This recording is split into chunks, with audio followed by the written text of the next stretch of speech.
El doctor Ignacio Rodríguez de Miño, arqueólogo conservador del patrimonio histórico en el conjunto arqueológico de Carmona, me invita a participar en esta actividad online, a charlar sobre el proceso de creación de los conjuntos culturales como instituciones museísticas de Andalucía, en el marco de la celebración del aniversario de la apertura al público de la necrópolis romana de Carmona, hace hoy exactamente 135 años.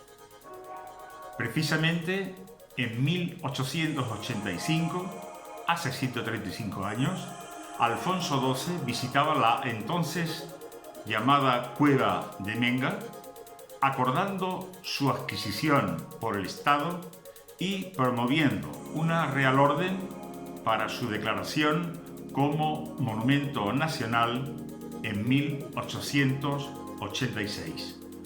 Nos gustaría saber tu opinión sobre algunos temas referidos a los conjuntos culturales así definidos en nuestro ordenamiento jurídico, ya sean de carácter arqueológico o monumental, y también alguna información sobre los mismos.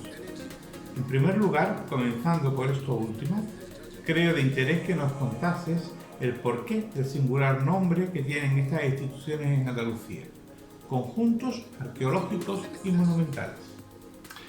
Tiene que ver con el propio proceso de traspaso de competencias del Estado a la comunidad autónoma. En el Real Decreto en el que se sustancia el traspaso de competencias, aparece ya un listado enorme de bienes culturales, de bienes de interés cultural de carácter inmueble, y dos de ellos, el que encabeza la lista, el de la Alhambra y el Generalife, así como el del Itálica, ya traen ese enunciado, esa denominación a la institución que ejercía hasta ese momento la tutela de estos bienes.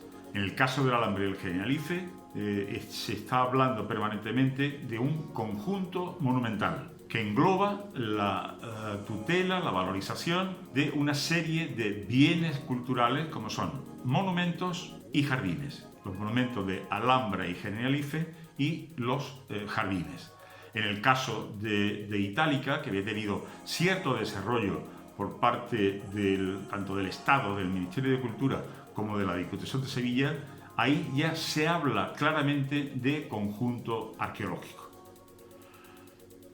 De acuerdo con la Constitución, los museos de titularidad estatal no eran transferibles, sino solo en gestión. Por tanto, la comunidad autónoma en ese momento, en los años 84-85, aborda la creación de una serie de instituciones patrimoniales, museísticas, con este enunciado que nos llegaba en la tradición cultural de España. En segundo lugar, ¿podrías hablarnos sobre cómo ha afectado al conjunto arqueológico de los dólmenes de Antequera el hecho de haber sido incluido en la lista de Patrimonio de la Humanidad? ¿Se han aumentado las visitas? ¿Ha recibido mayor apoyo institucional? ¿Se ha incrementado la presencia de la institución en foros internacionales? O cualquier otra circunstancia que entiendas como consecuencia de esa declaración y que de otra forma no hubiese acontecido o hubiese sido más improbable que aconteciese. Ha sido fundamental la declaración, la incorporación del sitio de los dólmenes de Antequera a la lista del Patrimonio Mundial.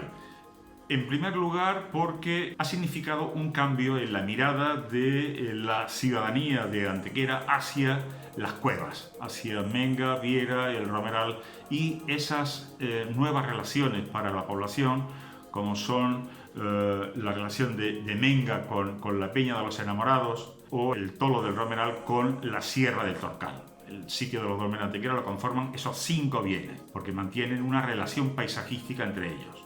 Para mí creo que ha sido muy importante el cambio, la nueva mirada de las antequeranas y los antequeranos hacia el sitio reconocido por la UNESCO. Evidentemente ha tenido una repercusión enorme en las visitas a nuestros recintos. Hemos pasado, por ejemplo, en el año de la evaluación, el año en el que recibimos la visita de la doctora Margaret Gowen en 2015, fue el primer año que superamos las 100.000 visitas. Fueron 106.000 las visitas de ese año, solamente con la presencia de la evaluadora en la ciudad. Para el año de la declaración, en Estambul, en la reunión del Comité del Patrimonio Mundial en 2016, pasamos a 184.000 visitas. En el primer aniversario, en 2017, fueron 212.000.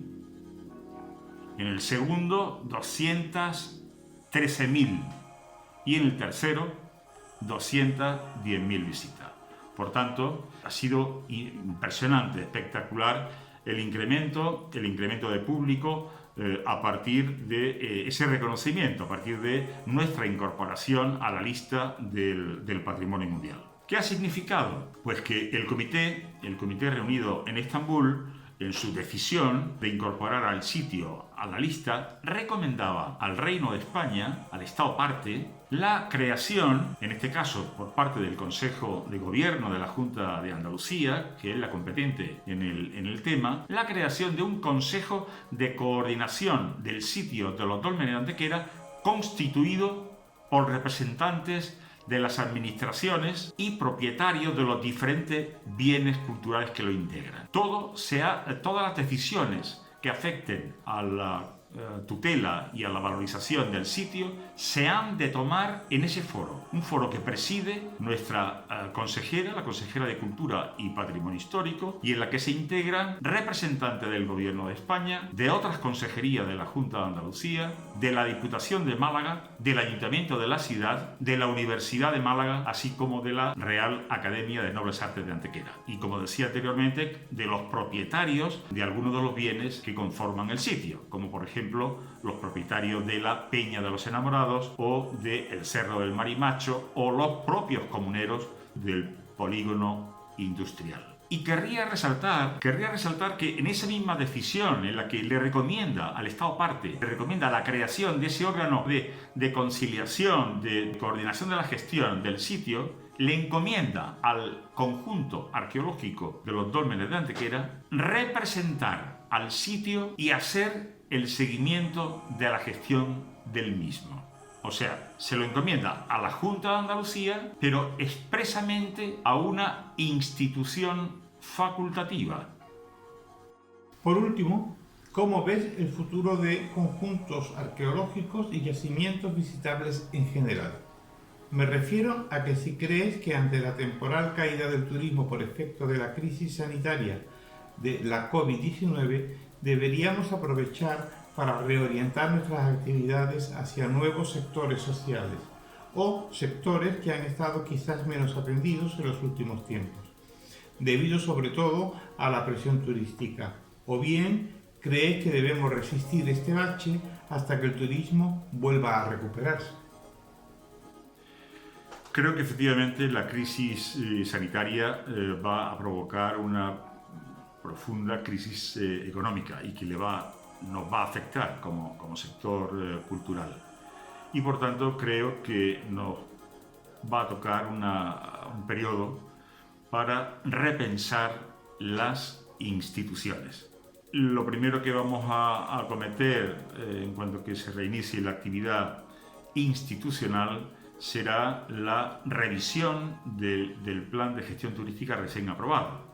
O sea, estamos ya en contacto con sus redactores, con los especialistas de la Universidad de Málaga, para ver cómo le va a afectar al turismo del sitio y de su entorno la nueva situación turística. En esa fase de repensar la misión de la institución, creo que sería bueno volver a estudiar aquel decreto que tuvo una vigencia durante algunos años. No quiero decir de rescatar los gabinetes pedagógicos, pero sí pensar en la población escolar, en el alumnado de primaria, secundaria y universitaria, y plantear con la Consejería de Educación y con la Consejería en donde se gestionan las competencias en materia de universidades, crear una sinergia entre la Consejería que ejerce la tutela del patrimonio histórico y aquellas otras que tienen la encomienda de la enseñanza y de la investigación. Muchas gracias.